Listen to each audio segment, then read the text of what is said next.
5절에 있는 세상을 이기는 자라는 제목으로 말씀을 드리겠습니다. 요한 1서는 AD 85년경에 요한 1서, 2서, 3서가 기록되어 있습니다. 85년에서 90년도경에, 그러니까 공동서신 중에서 야고보서가 조금 빨리 기록되어 있다면 이 요한 1서는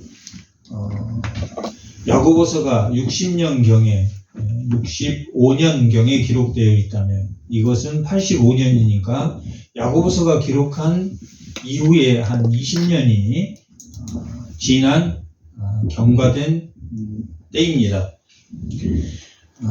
역사적으로 보면 70년에 예루살렘이 완전히 파괴되었습니다. 로마의 티토라는 장군이 로마의 예루살렘에 와서 로마를 완전히 돌 아래 돌 하나 없이 완전하게 그 돌과 돌 사이에 금을 이렇게 연하는데 그 금을 다 빼가버림으로 예루살렘이 빛을 잃었다. 그리고 다 그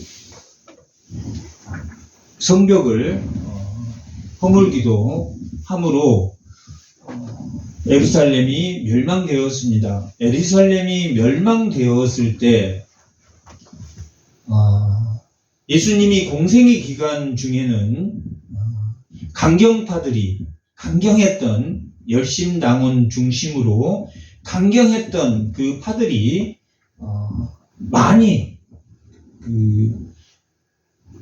드러나지 않는, 그 다음에 바리새인이나 사두개인이나 온건주의자들이 예수님 공생의 기간에는 온건주의자들이 있었다라는 것은 그들이 순한 사람이다 이런 뜻이 아니라 로마와 결탁해서 예배를 방해하지 않는 조건으로 또 로마를 인정하고 로마에 세금을 내고 유대인들이 그런 바리새인들이 있었고, 사두개인은 성전 중심으로 자기의 기득권을 유지하면서 로마에 협력하는, 결국 예수님 공생의 기간에는 헤롯이라는 왕이 있었는데 그 헤롯이 로마에서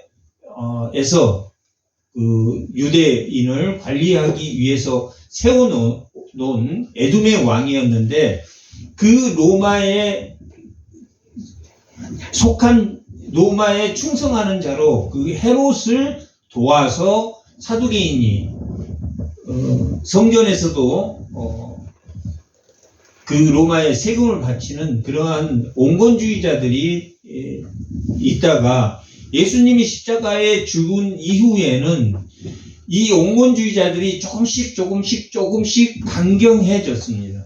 강경해져서 예수님이 AD 30년에 죽었다면 지금 야고보서나 갈라디아서를 기록할 때는 갈라디아서는 47년, 야고보서는 62년에서 65년 사이, 그리고 지금 이 요한 1서를 기록했을 때는 85년에서 90년 사이인데, 예수님 공생의 십자가에 죽으신 이후에는 어떤 사람들이 더 강해졌냐면 열심당원들이 더 강해졌어요. 그러니까 로마에 이렇게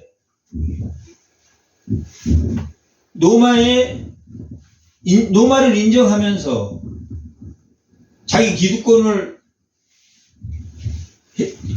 유지했던 강경파들이, 이 온건주의파들이 점점 이게 약해지고, 바리새인 중에서도 또 사두개인 중에서도 로마와 대항하는 강경파들이 주로 많이 득세가 되고, 또한 열심당원들도 강력하게 더 강해짐으로 결국은 이 유대인들이 로마에 대항했다는 로마에 대항하는 것이 온건주의, 그들과 이렇게 협약적으로 바리새인들은 회당을 운영하고 또 사두개인 중심으로 성전을 인정받으면서 그 로마의 세금을 낼 수 있도록 그렇게 유지되었던 그런 조직들이 예수님이 십자가에 죽으심으로 강경해짐으로 인해서 로마가 70년경에 뭐 했다는 이야기입니까? 로마 이에서 로마가 점점 유대인들이 강경해지니까 뭐 했겠습니까? 제압을 위해서 70년에 완전히 로마가 회파가 되었습니다. 마치 하스몬 왕조가 멸망한 이후에 예수님이 십자가에 죽으시고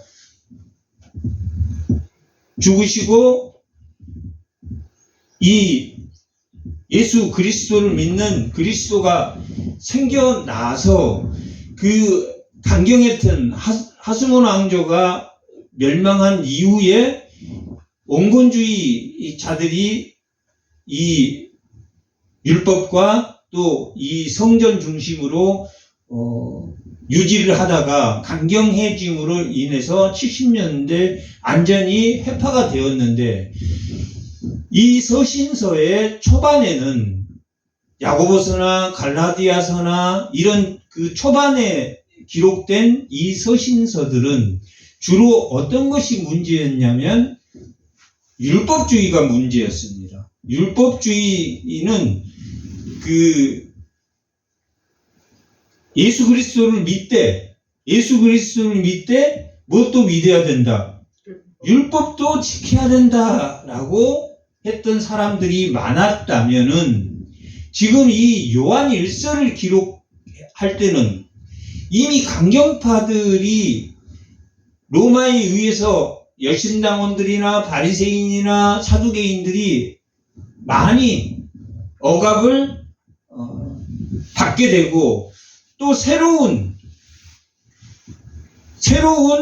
박해자들이 이후에 예루살렘에 회파한 이후에 로마의 황제들이 이 그리스도교를 유대교보다 더 박해가 심해졌던 시기였기 때문에 이 교회 안에 분열과 또한 뭐가 많았냐면 세상에 속한 철학이나 세상에 속한 우상이 이 교회 안에 많이 들어왔는데, 그러한 새로운 교회의 잘못된 질서들이 세워짐으로 이 시기에는, 요한 1서를 기록한 시기에는 뭐가 제일 문제였냐면 교회 분열과 교회 밖에서로부터 미혹된 적그리스도와 거짓 선지자들이 문제가 되었다라고 이 요한 1서는 기록하고 있습니다. 예수님이 죽으시고 공생애가 끝난 이후에는 율법주의자들이 예수도 믿되 율법도 믿어야 된다라는 서신서가 중심이 된다면, 이 요한 1서나 요한 계시록을 기록할 당시에는 종말적 시도인 이 교회 안에 골로새서나 유다서나 야고보서는 누가 들어왔습니까? 가만히 율법주의자들이 이 내부로, 교회 내부로 침투했다라는 것보다는 그들이 들어와서 잘못된 신앙을 전할 때 사도 바울이 그들에게 편지해서 예수 그리스도만이 너희를 의롭게 하는 거지, 너희들이 만약 율법을 지킨다면 예수 그리스도의 십자가의 죽으심이 완전하다고 믿지 않는 것이 된다. 너희의 뭔가 행위로, 할례를 받고 율법을 너희 행위로 지킴으로 자기의 구원의 확신을 얻는다는 것은 잘못된 것이다 라고 가르치고 있다면, 지금 이 80년 후반기에 기록한 요한계시록이나 요한 1, 2, 3서는 뭐가 문제자면은 내부에 이미 어떠한 사람들이 자리 잡고 있냐면, 내부의 교인이 세상의 철학이나 우상적 사고를 가지고 있는 사람들이 있고, 이들이 결국은 그런 사고를 가졌다는 것은 누구를 부인하는 것과 같다고 말하고 있냐면 예수를 부인하는 것과 같다고 말하고 있다. 2장 한번. 2장 18절에서 19절 한번 읽어보겠습니다.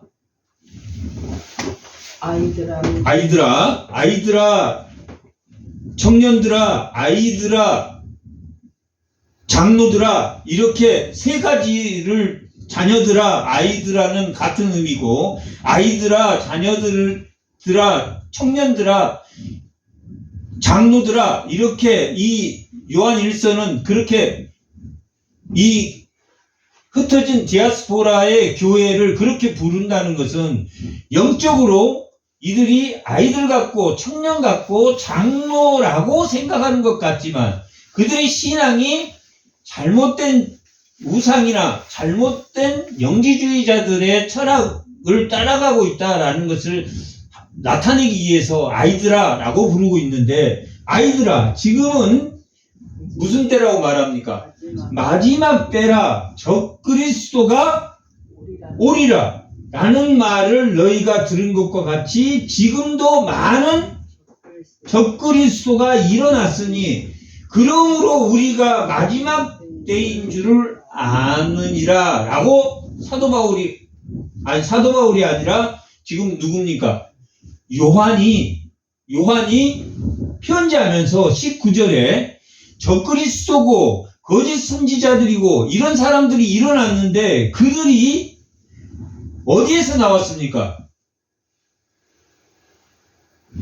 우리에게서 나갔으나 지금 교회 안에서 뭐가 나갔습니까? 적그리스도가 나갔단 말이에요. 밖에 있는 적그리스도가 지금 누굽니까? 교회를 다녔던 사람들이에요. 갈라디아서나 야고보서나 20년 후에 더 많이 변했습니까? 변하지 않았습니까? 교회가 더 변했단 말이에요. 더 많이 변했단 말이에요. 그들이, 이 변한 사람들은 온건주의자도 있고 강경주의자도 있었습니다. 온건주의가 맞습니까? 강경주의가 맞습니까? 둘 다 틀리단 말이에요. 그것에 대해서 예수 그리스도라는 그 이름 안에 예수님의 자유는 누구의 자유입니까? 모든 사람들의 자유란 말이에요. 모든 사람. 믿지 않는 사람은 하나님이 제외시킵니까? 아니란 말이에요. 그가 언제 믿을지는 우리가 압니까? 모릅니까? 우리가 모른단 말이에요. 그런데 믿지 않는 사람은 하나님을 인정하지 않지만 하나님은 믿지 않는 사람도 모든 사람이 하나님이야. 그래서 누가복음 10장에는 율법주의자가 영생을 어떻게 하면 얻습니까? 라고 물어보면서 누가 우리의 이웃입니까? 라고 말했을 때 레위인과 제사장과 사마리아인이 3명이 갔는데 어떤 사람이 강도를 맞아서 많이 아프고 상처가 났는데 누가 그를 도왔습니까? 사마리아인이 도왔다. 레위인은 그 사람 안 믿는 사람이니까 두고 갔을 거고, 제사장도 그 사람이 안 믿는 사람이니까 두고 갔을 텐데, 사마리아인은 두고 갔으니까 그를 치료해주고 나서 이렇게 돈까지 주면서 잘 치료해달라고 하고 갔습니까? 치료해달라고. 그래서 예수님이 그 율법, 바리새인에게 뭐라고 말하냐면, 율법 학자에게 뭐라고 말하냐면, 누가 이웃이 되겠느냐? 그러면 하나님은 누가 이웃입니까? 모든 사람들이 이웃이란 말이에요. 사마리아인이 믿든 안 믿든 간에 이웃이 되어주는 것이 뭐하는 사람이다? 하나님이 말하는 예수님의 자유는 믿는 사람이나 믿지 않는 사람이나 뭐하게 대하라는 이야기입니까? 똑같이 대하라는 거예요. 누가 믿는 사람이라고 말합니까? 이웃이 되어주는 사람이 이웃이다. 믿는 사람이다. 바리새인들은 누구만 이웃으로 보았습니까? 바리새인만 이웃으로 보았단 말이에요. 오늘날 예수 믿는 사람들이 자기 교회만 믿는 사람으로 생각하는 사람도 있지만, 더 나아가서 교인만 믿는 사람입니까? 교회 밖에 있는 세상의 사람도 우리가 이웃이 되어주는 존재여야 됩니까? 세상 사람이나 교회에 있는 사람이나. 그런데 우리는 이 교회 안에서는 우리 교회만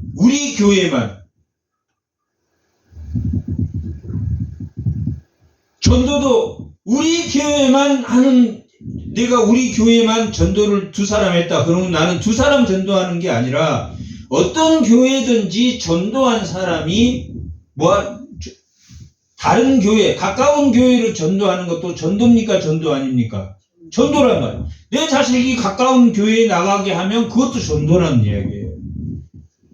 예수님이 말하는 것은 그렇게 이웃이 되어주는 것인데, 지금 이 85년도에 이 요한 1서를 기록할 때 이 19절에서 말하는 것과 같이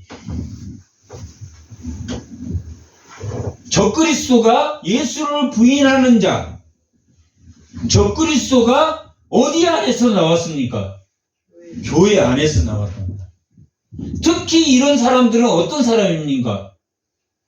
열심히 강경파들이란 말이에요. 자기들 그릇만 이웃으로 보는 사람들이야. 뭐만 맞다라고 말하는 사람이에요. 야, 로마와 싸워서 우리가 로마를 칼로 찔려서 정복해서 그들을 이겨내야 돼. 이것이 맞다라고 생각하는 사람만 믿는 거 맞다라고 생각한단 말이에요. 예수의 모든 사람을, 로마도 사랑하고 모든 사람을 사랑하니 우리가 나눔과 섬김이라는 교제, 코이노니아 안에서 하나님과 교제 속에서 우리가 서로 사랑할 때 하나의 공동체를 만들어가고, 그것이 예수 공동체라고 말하고 있는 것이 요한 1서의 내용입니다. 그러면 뭐가 지금 중요합니까? 우리 안에서 적그리스도가 나갔습니까? 안 나갔습니까? 우리 안에서 거짓 선지자가 나갈 정도로 타락했단 말이에요. 타락했어. 그런데 그들이 생각할 때는, 그들이 바리새인이, 강경한 바리새인들이 생각할 때는, 강경한 사두개인들이 생각할 때는 어떻게 생각하겠습니까? 자기들이 맞다라고 생각하겠습니까? 맞지 않다라고 생각하겠습니까? 맞다라고 생각한다는 게 문제예요. 우리가 당시로 돌아가서 오늘날 본다면 하나님 열심히 믿는데 우리는 싸워서 이겨. 에베소서 6장에서는 혈과 육의 싸움이라고 했습니까? 싸움이 영적인 싸움이라고 했습니까? 영적. 너희들이 적과 싸우는 게 실제로 부추기고 이렇게 싸우는 혈과 육의 싸움이 아니라 무슨 싸움입니까? 영적인 싸움이란 말이에요. 그 영적인 싸움은 세상은 뭐가 지배하는 겁니까? 세상은 어떤 지배의 형태를 가지고 있다고 제가 맨날 너무 많이 이야기했으니까. 세상은 어떤 형태를 가지고 있습니까? 지배와 소유. 지배를 통해서 돈을 소유하고 권력을 소유하고 그걸 통해서 세상은 지배한단 말이에요. 교회는 뭘로 지배합니까? 나눔과 섬김으로 한단 말이에요. 지배가 아닌 섬김, 소유가 아닌 나눔, 동일하게 똑같이 유무상통, 가난한 자나 부한 자가 없이 동일하게 자유를 누리는 그러한 공동체란 말이에요. 그러면 뭘로 이기라는 이야기입니까? 사귐, 코이노니아.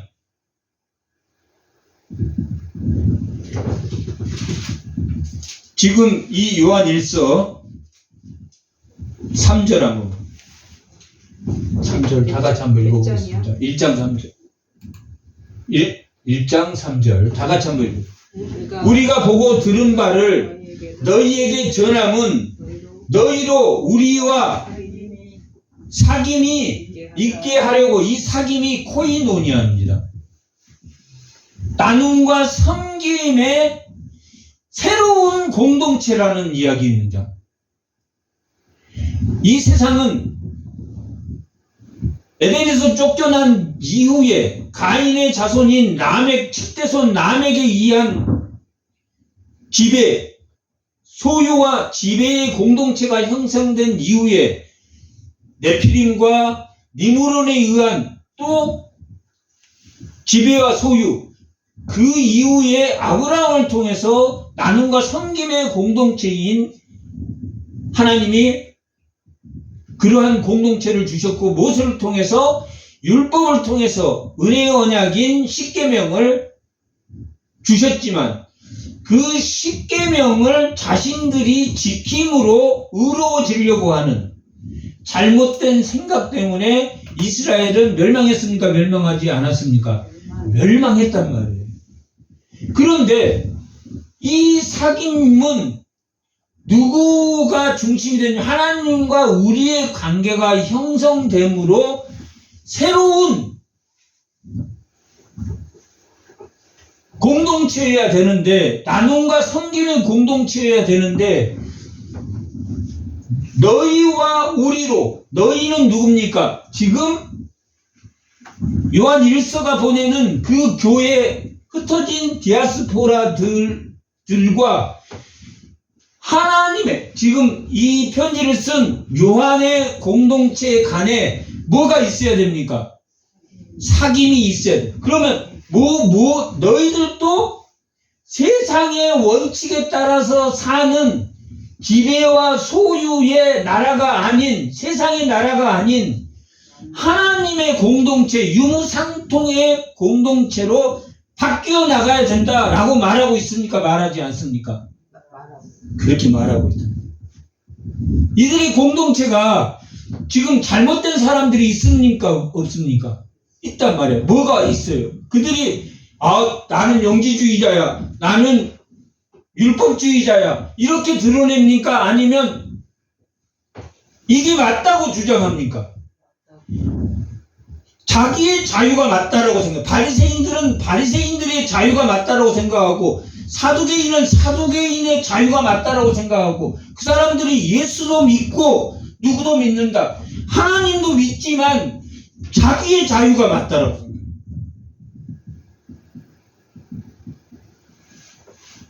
오늘날 그렇습니까? 안 그렇습니까? 오늘날 그렇단 말이에요. 이념이 언제 생겨났습니까? 이념이라는 것은 18세기 이 공황이 일어남으로 인해서 자본론에 의해서 이 자본주의와 공산주의가 이념이라는 게 생겨났단 말이에요. 그때는 이념이라는 것 자체, 제일 처음에는 노예가 있었고, 노예들을 흑인과 백인으로 분리했고, 이념을 뭘로, 공산주의와 자본주의로 분리해가지고, 나는 누구고, 이념 전쟁을 하고, 흑백 논리가 이념전쟁으로 바뀌어지고 그렇게 시간이 흘러온단 말이에요. 이때도 일종의 그렇다는 이야기예요. 바리새인들 자기들만 맞다고 생각하고, 사두개인은 성전을 중심으로 해서 모여야 된다고 그렇게 생각하고, 또 자기들이 그 성전을 유지하기 위해서는 누구와 결탁을 해야 된다, 로마와 적당히 결탁해야 된다라고 생각하는 것이 맞다라고 생각하는 거고, 열심당은 사두개인이나 바리새인, 너희들은 로마와 결탁한 너희들은 다 잘못이다, 반드시 하나님 말씀이 바로 이루어질 때까지 누구하고 싸워야 된다, 로마와 싸워야 된다라고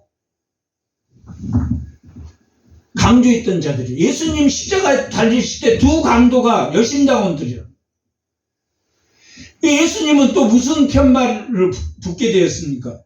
자칭 유대의 왕이라는 편말을 붙였단 말이에요. 그래서 그 열심당원들의 두목이다, 이렇게 예수님 십자가에 죽으셨단 말이에요. 그러나 예수님은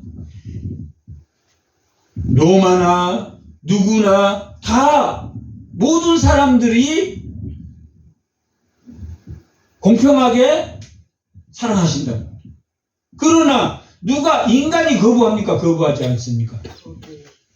자본주의가 거부하고, 공산주의가 거부하고, 흑인이 거부하고, 백인들이 거부하고, 백인들도 거부하고, 흑인들도 거부하고, 이념도 거부하고, 그들이 스스로 모든 유대인이나 야만인이나 할 것 없이 다 하나님은 사랑합니까? 사랑하지 않습니까?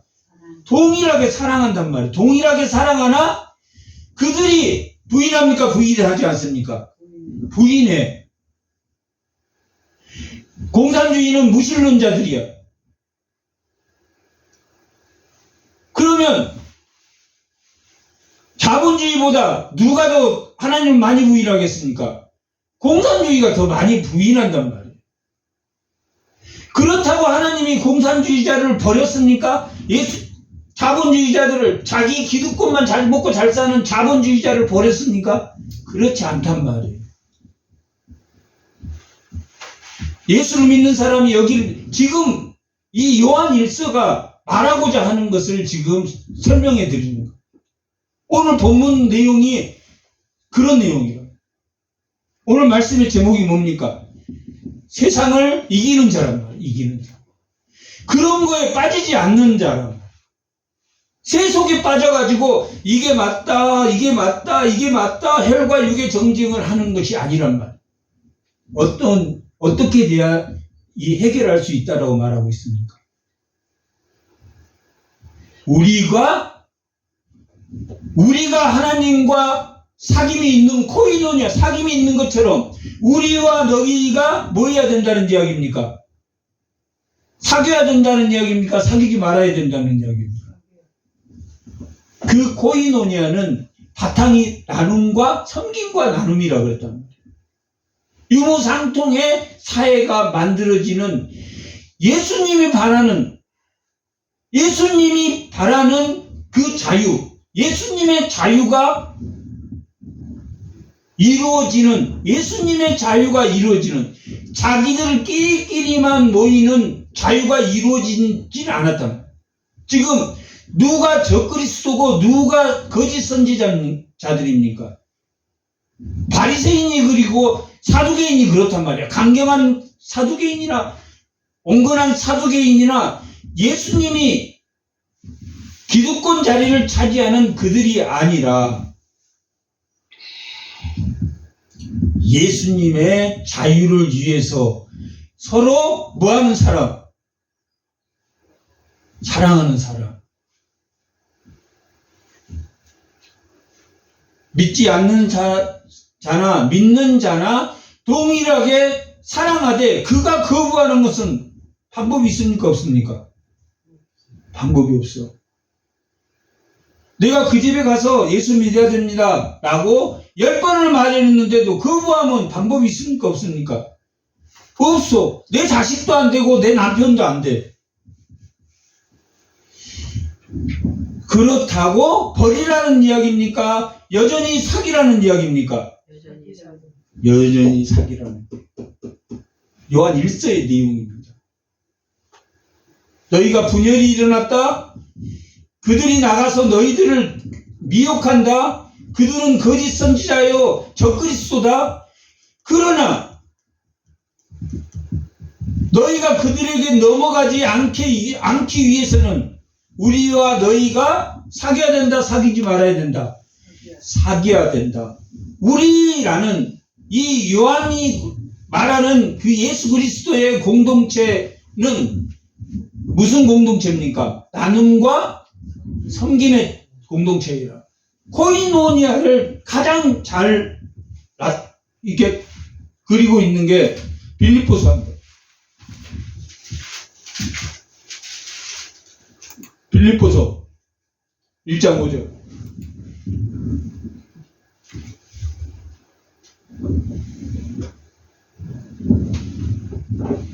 너희가 첫날부터 이제까지 복음을 위한 일에 참여, 이게 코이노니아입니다. 뭐에 참여하는 겁니까? 복음에 참여하는. 복음에 참여한다는 것은 예수 그리스도의 자유에 참여한단 말이에요. 결국은 차별하는 사람입니까? 차별하지 않는 사회입니까? 차별하지 않아. 누구까지 차별하지 않습니까? 어렵지만 원수까지 차별하지 않습니다. 원수까지 차별하지 않아. 이게 코이노니입니다. 코이노니. 그러니까 지금 요한 1서가 말하는 그 코이노니아로 사귀자라는 것은 뭘 의미하냐면 지금 너희에게 나가서 적그리스도고 거짓 선지자가 된 자까지도 어디 안에 묶어야 된다는 이야기입니까? 하나님의 사랑 안에 묶어야 된다. 코이노니아의 사랑 안에 묶어야 돼. 이 코이노니아는 복음에 참여하는 거다. 1장 7절에는 은혜에 참여하는 것이다. 2장 1절에는 성령의 교제라고 되어 있는데 2장 1절에 성령에 참여하는 것이다. 그 다음에 3장 10절에 고난에 참여하는 것이다. 4장 14절에 나눔에 참여하는 것이다. 고난에 참여하는 것이다. 성령에 참여하는 것이다. 복음에 참여하는 것이다. 은혜에 참여하는 것이다. 이게 뭡니까? 코이노니아란 말이에요. 그런데 결국 이 참여가 결국은 예수 그리스도의 십자가의 사랑에 참여하는 것이다. 이 사랑에 참여한다는 것은 차별한다는 겁니까? 차별하지 않는다는 겁니까? 차별하지 않는다. 쉽습니까? 어렵습니까? 어렵답니다. 그래서 이 어려운 것을 하나님이 해결을 해 주시는 방법이 6가지 고난이라고 제가 이야기했습니다. 베드로전서에 여러 가지 고난, 무고한 고난, 또한 육체의 고난, 또 의의 고난, 또 불같은 고난, 6번째 마귀 고난을 주셔서 그렇게 고난을 통해서 진리에 순종하는 것을 가르친다.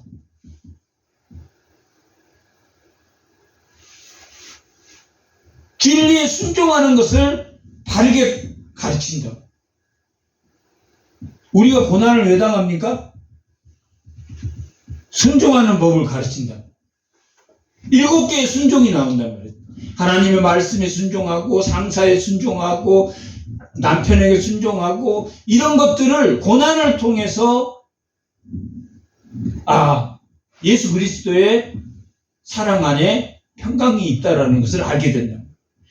만약에 그 고난을 따라가서 자기 마음이 피폐되면 자유함이 있어집니까? 고통스럽게 됩니까? 말할 수 없는 고통입니다. 얼굴이 다 찌그러지고 얼굴이 막 인상파가 되고 자기가 안 하려고 해도 그렇게 되고 예수 그리스도의 사랑을 잃어버리면 안 잃어버리면 교회에 와서 뭘 배워갑니까? 은혜를 채워간단 말이에요. 은혜에 참여하고 간다. 복음에 참여하고 간다. 고난에 참여하고 간다. 코이노니아, 하나님의 은혜에 참여하고 복음에 참여하고 고난에 참여하고 나눔에 참여하고 그 코이노니아를 통해서 사랑이 회복됩니까? 회복되지 않습니까? 아, 그래요. 하나님이 이렇게 고난을 주는 것은 내 마지막 장막을 벗을 때 낙심합니까? 낙심하지 않습니까? 자기 마지막 죽음이란 장막을 벗을 때는 이 땅의 나그네 사물의 장막을 벗을 때는 낙심이 됩니까? 안 됩니까? 낙심이 된단 말이에요. 그러나 하나님의 은혜에 참여할 때 낙심이 되지 않고 어디로 간다는 것을 알게 된다. 하나님의 집, 마지막 하나님의 장막으로 간다는 소망을 갖게 된다. 여러 가지 고난이, 무고한 고난이나 의의 고난이나 육체의 고난이나 불같은 고난이나 마귀 고난이나 그 고난에 하나님의 사랑이 빠져버리면 뭐가 남는다? 희망이 남는다? 고통이 남는다? 고통이 남는다. 그걸 성경에서 이야기해 준다. 요한 1서가 지금 그걸 말해주고 있다. 그러니 너희들이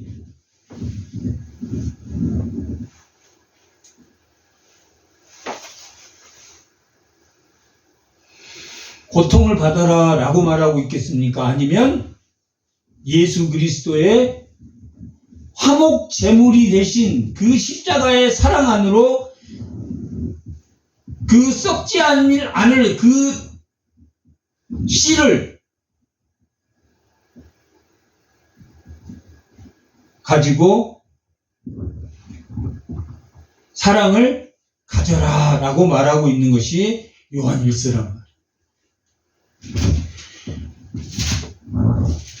그리고 1장, 2장이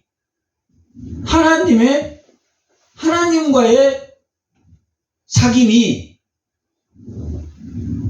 교회 공동체를 만든다. 하나님과의 사귐이 뭔가라고 기록하고 있다면 3장, 4장, 5장은 그러한 사귐의 삶이 무엇인지를 기록하고 있는 것이 3장, 4장, 5장의 내용이랍니다.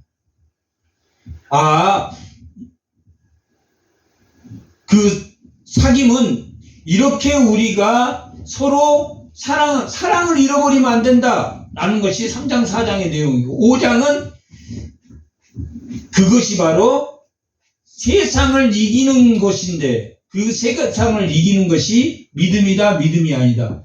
예수 그리스도를 믿는 믿음, 그 사랑의 불꽃이 세상을 이기는 것이다. 이 세상은 어떤 것을 의미합니까? 세상의 철학과 세상의 진리를 말하고 있다. 세상의 진리는 뭡니까? 깨끗하게 사는 척 하더라도 잘 먹고 잘 사는 거야. 잘 먹고 잘 사는 것이 아니라 예수 공동체는 뭐 하는 공동체입니까? 나눔과 섬김의 공동체랍니다. 섬김과 나눔의 공동체랍니다. 지배가 아닌 섬김, 소유가 아닌 나눔의 공동체가 예수 공동체랍니다. 그것을 실천해 나갈 때 실천하기가 쉽겠습니까? 쉽지 않습니까? 쉽지 않단 말이에요. 바나바는 자기 모든 재산을 다 팔아다가 동등하게 가난한 자들과 나눴었습니다. 아나니아와 삽비라는 자기도 그러고 싶었어요. 바나바가 아니고. 그리고 일부만 팔아가지고 내놨어. 잘한 일입니까? 못한 일입니까? 그것도 잘한 일이에요. 자기 재산의 반을 팔아가지고 내놨는데 그런데 뭐 했다고 말했습니까? 나도 다 팔아서 내놨다 라고 하자마자 둘 다 죽었다.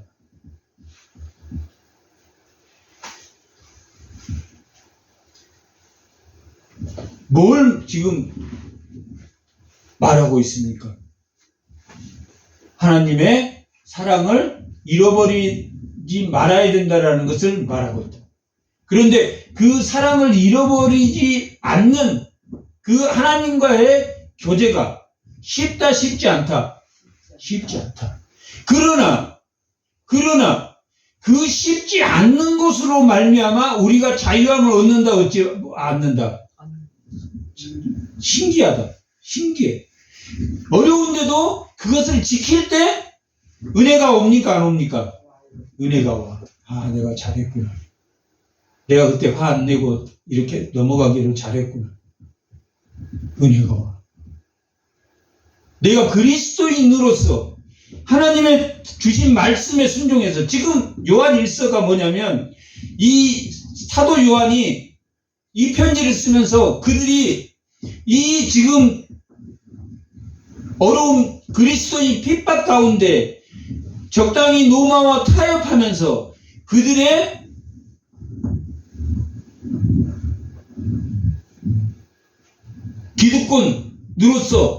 기득권 세력으로서의 적그리스도와 거짓 선지자들이 이 선량한 하나님을 믿는 성도들을 변화시켰기 때문에, 야, 그렇게 하나님 믿는 거 아니야. 야, 잘 먹고 잘 사도 있는데 뭘 그렇게 믿어. 하나님 믿으면 못 먹고 못 삽니까? 아니란 얘기예요. 하나님의 은사대로 이 사람은 이렇게 살게 하고 저 사람은 저렇게 살게 하신다. 필요한, 이 공동체에 필요한 모든 것은 다 그 공동체 안에 사람을 통해서 다 주신다. 오늘 본문 한번 보겠습니다. 5절.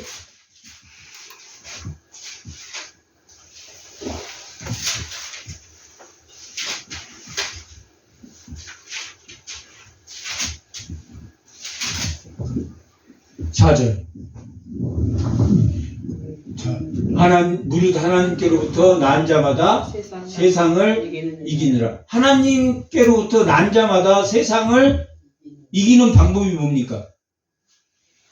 나눔과 섬김의 사랑, 코이노니아의 하나님과 사귐으로 뭘 이깁니까? 세상을 이깁니까? 못 이깁니까? 세상을 이긴다. 참 신기하단 말이에요. 세상을 이기느라. 세상을 이기는 승리는 이것이니 우리의 뭐라고 말합니까? 믿음이라. 믿음은 어떤 게 믿음입니까? 믿음을 구체적으로 말하면 어떤 겁니까? 보이지 않는 것을 보는 것처럼 믿는 것이 믿음이라. 보이지 않는 것을 본 것처럼 믿었다. 그 선진들이 그 믿음으로 증거가 됐습니까? 증거가 되지 않았습니까? 그들이 평화를 이루었다는 것을 믿음의 선진들을 통해서 히브리서 11장에서 보여줬단 말이에요. 계시라는 것은 보이는 겁니까? 계시는 보이지 않는 겁니까? 보이지 않는.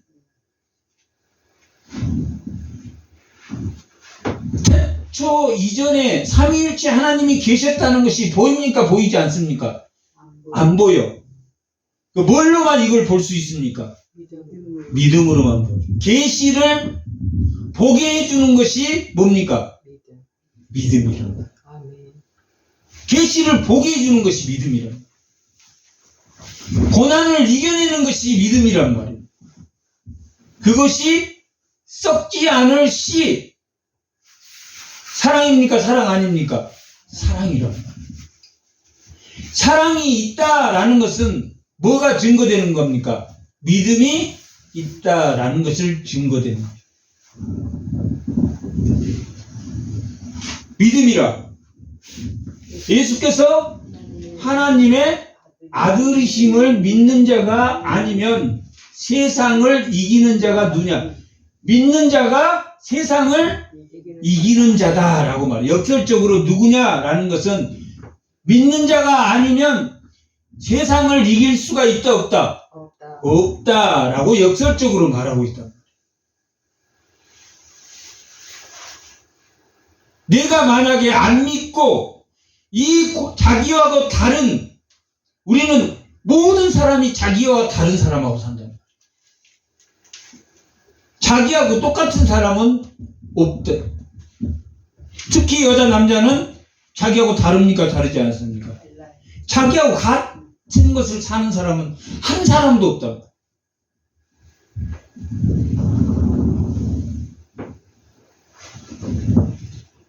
세상의 한 모습하고 사는데 지지고 볶고 살아. 세상을 이겼습니까? 못 이겼습니까? 못 이겼어. 남들하고 계속 지지고 볶고 살면 세상을 못 이긴 거라니까. 혈과 육의 전쟁이 아니라는 거예요.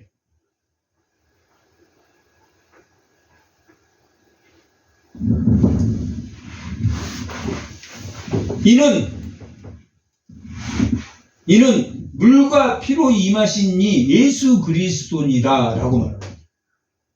예수님이 세례받을 때 하늘에서 성령이 비둘기처럼 내려서 하나님 뭐라고 말하십니까? 이는 내 사랑하는 아들이다 라고 마태복음 3장에 기록돼요. 사복음서마다 다 기록되어 있죠. 하나님이 증거했습니까? 증거하지 않았습니까? 물로 세례를 주면서 죄 씻음에, 예수님은 죄도 없지만 율법의 모든 의식을 다 심음으로 하나님이 예수님의 공생에 시작할 때 내 아들이라고 말했단 말이에요. 그 다음에 십자가에 죽으실 때 그 아래에 있는 백부장이 뭐라고 말합니까? 저는 하나님의 아들이 분명하다라고 고백한단 말이에요. 물과 피로 하나님이 증거했습니까? 증거하지 않았습니까? 증거했단 말이에요. 하나님이 직접 증거하셨단 말이에요. 마태복음 17장에서도 변화산에서 베드로, 요한, 야고보에게 나타나서 증거했습니까? 증거하지 않았습니까? 증거했단 말이에요. 17장 한번 찾아요. 요한복음, 마태복음 17장 5절.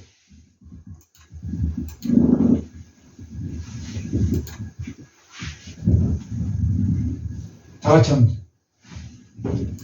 말할 때 흐르니 빛나는 구름이 덮음에 구름 속에서 소리가 나서 이르시되 이는 내 사랑하는 아들이요 내 기뻐하는 자니 너희는 그의 말을 들으라 라고. 하나님이 증거했습니까? 다른 사람이 증거했습니까? 하나님이 증거했습니까? 하나님이 증거했다. 다시 보면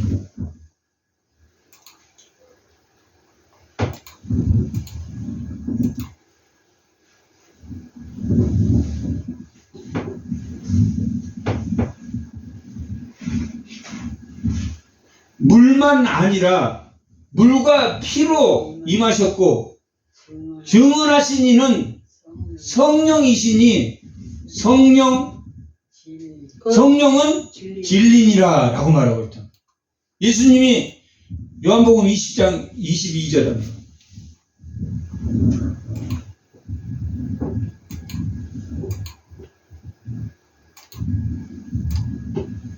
예수님이 십자가에 죽으시고 제자들에게 나오셔서 뭐라고 이 말씀을 하시고 그들을 향하사 숨을 내쉬며 이로써 성령을 받으라 라고 말했다. 예수님이 성령을 주셨습니까? 안 주셨습니까? 주셨다는 거예요. 그러니까 하나님이 예수님이 자신을 뭐라고 말합니까? 요한복음 14장 6절에 자기는 길이요 진리요 생명이니 나로 말미암지 않고는 아버지께로 갈 자가 없다라고 말하고 있다. 그리고 예수를 통해서 성령을 보내겠다라고 하나님이 약속하셨기 때문에 그 약속대로 성령을 보내주셨습니까? 보내주시 않았습니까? 보내주셨단 말이에요. 이 물과 피와 성령은 누가 증거하신 겁니까? 하나님이 증거하셨단 말이에요. 하나님이 증거하신 그 증거의 표란 말이에요. 그런데 사람들에게는 증거했습니까? 하나님이 증거하지 않았습니까? 예수가 너희의 구원자라는 걸 증거했습니까? 증거하지 않았습니까? 사람에게도 증거했단 말이에요. 38년 된 안진뱅이를 일으키고 혈우병 여인을 일으키고 날 때부터 눈먼 자를 치유하시고 가나안 혼인잔치에 물을 포도주로 바꾸시고 많은 사람들 앞에 하나님이 증거했습니까? 안 했습니까? 예수님이 하나님의 아들이라는 것을 많은 사람 앞에서 증거했단 말이에요. 그리고 그 사람들이 증거의 예가 되었습니까? 증거의 예가 되지 않았습니까? 안진뱅이 38년 된 안진뱅이가 날 때부터 눈먼 봉사를 통해서 예수님이 다 그 사람을 통해서 증거하셨다라고 말하고 있다. 8절 다시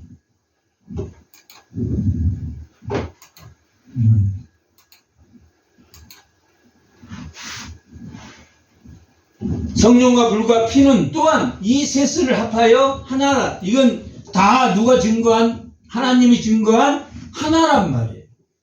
그리스도를 증거하는 십자가와 다 하나님 예수 그리스도를 예표하는 예수 그리스도를 나타내는 하나라. 만일 우리가 사람들의 증언을 받을진데 사람들의 증언이 있었습니까? 없었습니까? 있었단 말이에요. 사람들의 받을진데도 하나님의 증거는 하나님이 내 아들이라고 말했습니까? 말하지 않았습니까?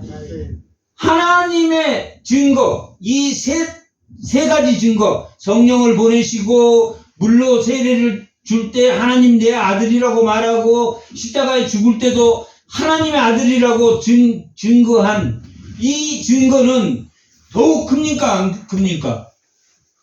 더욱 크다. 세례 요한이 직접 예수님이 십자가에 죽으실 때 그 백부장으로부터 하나님의 아들이다 라고 고백하는 것을 들었다. 하나님의 증거는 이것이니 그 아들에 대하여 증거하시는 것이다. 하나님의 증거가 더 큽니까? 증거가 더 크지 않습니까? 사람도 그 복음을 증거하지만 그 하나님이 직접 복음을 증거하는 것을 보셨다. 하나님의 아들을 믿는 자는 자기 안에 증거가 있습니까? 없습니까? 있어요. 있단 말이에요. 하나님의 은혜로 인하여 구원을 받았다는 것을 압니까? 모릅니까? 알아요. 안단 말이에요. 그걸 모르면 변합니까? 변하지 않습니까? 여러 가지 시험이나 부당한 시험이나 무슨 시험이 일어났어. 하나님이 있는 거야? 없는 거야? 변합니까? 안 변합니까? 네. 변한다. 그러나 자기 안에 하나님이 심어준 그 사랑의 불꽃이 있기 때문에 변하지 않아요. 우리는 하나님의 그 고난의 의도를 다 알 수 있습니까? 모릅니까? 몰라. 다만 내 믿음을 당금질하기 위해서 주셨다는 것은 압니까? 모릅니까? 알아. 그것이 하나님의 말씀에 순종해 나가는 순종하게 하기 위한 고난이 믿음의 수단으로 주신 거라는 것을 우리가 안다. 자기 안에 증거가 있단 말이에요. 첫 번째는 사람들의 증거가 있고 하나님의 증거가 있고 누구의 증거가 있습니까? 자기 확증이 있단 말이에요. 하나님을 안 믿는 것도 자기 확증이고 하나님을 믿는 것도 자기 증거가 자기 안에 흔적이 있습니까? 없습니까? 사도 바울은 흔적이 있었습니까? 없었습니까? 있었습니까? 없었습니까? 사도 바울은 죽을 태장, 강에서 죽을 고비, 물에서 죽을 고비, 형제, 자기 육체에 있습니까? 없습니까? 있어. 우리는 있습니까? 없습니까? 우리는 자기 흔적이 있습니까? 없습니까? 있단 말이에요. 이러이러한 고통. 정말 말할 수 없는 고통 가운데서 나는 예수를 붙들고 일어났다. 자유를 얻었다. 그 은혜 가운데서 다시 자유가 얻어졌다. 그런 흔적이 있습니까? 없습니까? 내가 죽으려고 했다가 내가 너무너무 억울해서 정말 하나님도 못 믿을 것 같은 그 억울함 속에 있다가 예수의 증거를 잡고 내가 일어났다는 흔적이 있습니까? 없습니까?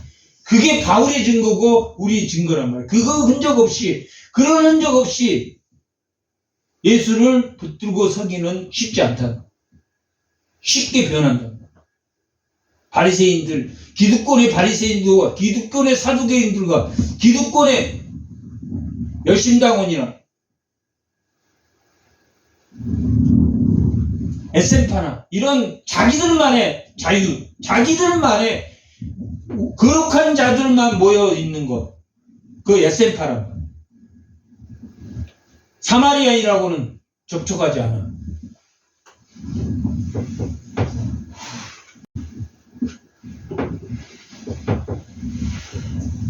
자기 증거가 있고 하나님을 믿지 아니하는 자는 하나님에게 거짓말한 자로 만드나니. 그런 사람들은 자기 흔적이 있습니까? 없습니까? 자기 흔적이 없어요. 여령껏 살아간다.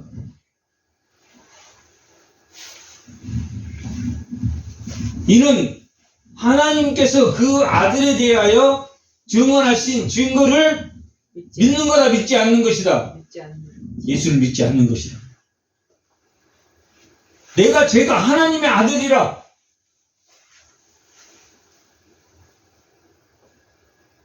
너의 모든 소유로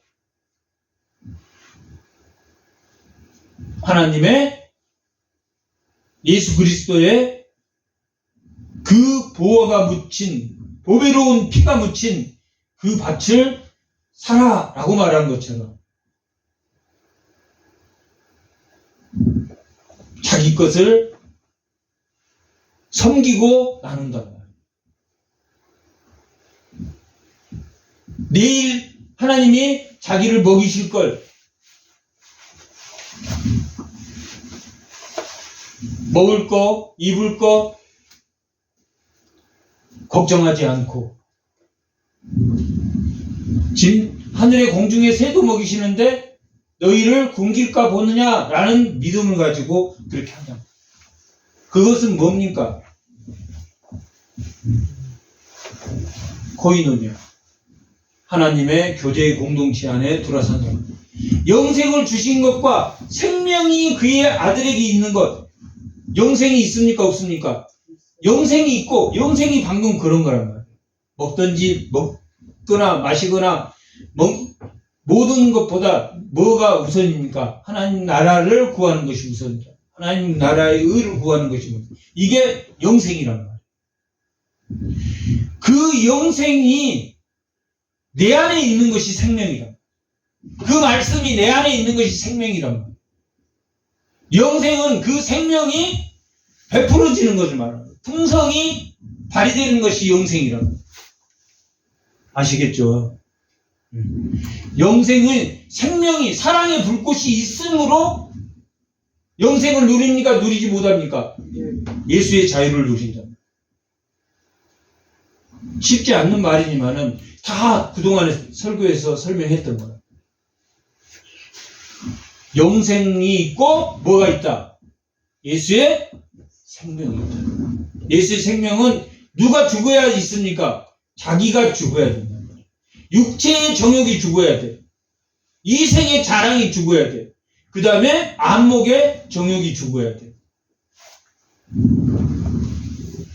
그것이 세상을 사랑하는 거. 이 절에 나와 있는 말씀. 그의 아들 안에 있는 그것이라. 아들이 있는 자에게는 뭐가 있고? 사랑이 있고, 하나님의 아들이 없는 자에게는 썩지 않을 씨가 없느니라. 말씀, 사랑, 썩지 않을 씨, 그 불꽃이 있다 없다? 없다라고 말하거든. 내가 하나님의 아들의 이름을 믿는 너희에게 이것을 쓰는 것은 너희로 하여금 너희에게 뭐가 있게 하려고? 영생이 있게 하려고. 예수를 통해서 누리는 것이 있게 하려고. 예수의 은혜가 너와 함께함으로 하나님과 교제함으로 마음의 평화를 얻으라고 내가 이것을 쓰고 있다라고 말하고.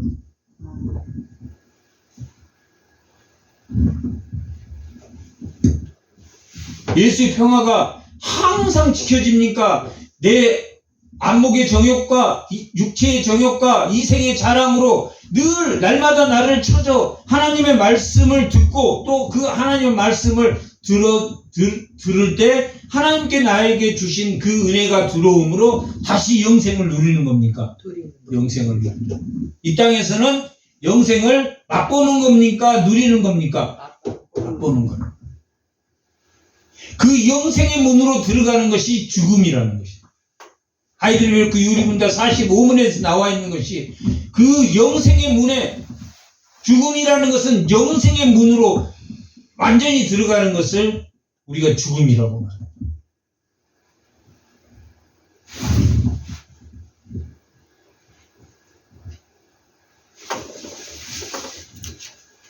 세상을 이기는 영생을 누리는 자. 예수 생명의 불꽃이 날마다 이 세상의 이기심을 태우는 주의 성도들이 다 되시기 바랍니다. 잠깐 기도하겠습니다. 하나님,